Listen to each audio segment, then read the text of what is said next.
Alright, so this next one is something I was doing in New Zealand. It was part of a 48-hour film competition.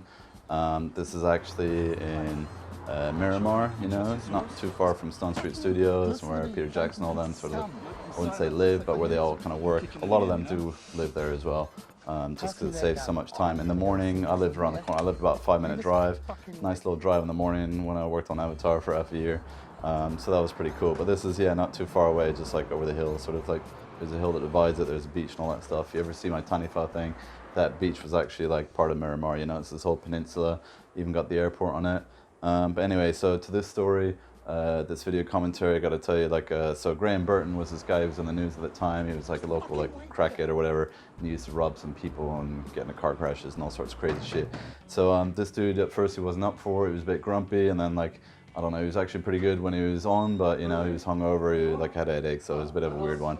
But we had a nice sort of shining day, got no lights, got no real film equipment, just had my cheap little camera.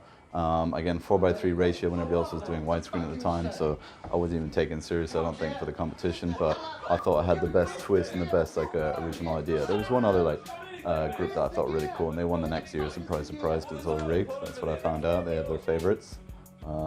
Nothing new. These were some of my boys at the time, my homies. Mainly her, she was like my best female friend at the time. And that was like her boyfriend on the left, and on the right was another dude. After the shoot, I was like, yo, Chief, what up, man? You got some love? And he's like, nah, man, I got no love. Because maybe like he had to jump on the floor for like 100 takes. Can't remember like why he was like pissed off about that, but you know, to each their own, I suppose. I mean, like that, they got tied up. Come on, it's like a film, you know? Like, it's not like I like asked them to do it again, you know? It's just this one time. We shot this all in an afternoon. I edited all that night. Didn't even like party much. Maybe we had a drink after rap or something like that, but that was about it.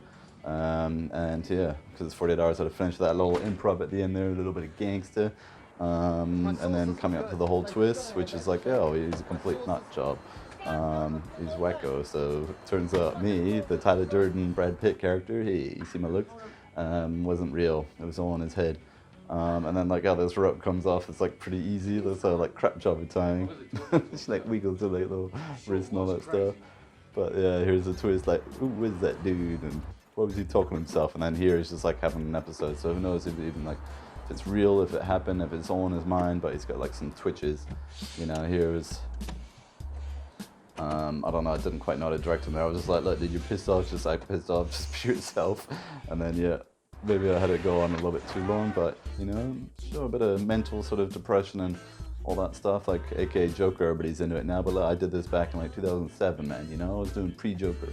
But yeah, some cheap old credits, did this all in Windows Movie Maker at the time. That's how I edited the first 2 years. Music, classic, location there. Yeah, it's her house, and that's it. All right, medication for the unknown. Ciao. Kia ora.